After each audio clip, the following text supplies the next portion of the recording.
Hey everyone, in this quick tutorial, I'll show you how to create a page border in Microsoft Word.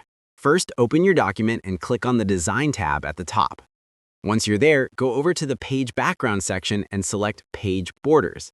This will open the Borders and Shading window. Under the Page Border tab, choose the style you want.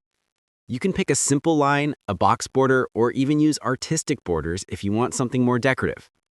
After selecting your style, adjust the color, width, and settings based on how you want the border to look. You can also choose whether the border applies to the whole document or just the first page. Once you're happy with the settings, click OK, and your page border will be applied instantly. If you want to remove or change it later, just go back to the same Page Borders option and update it. And that's it. Your page border is now ready. If this helped, don't forget to like, comment, and subscribe for more quick and useful tutorials. Feel free to reach out if you encounter any issues during the process. If this video helps you out, please leave a like and subscribe.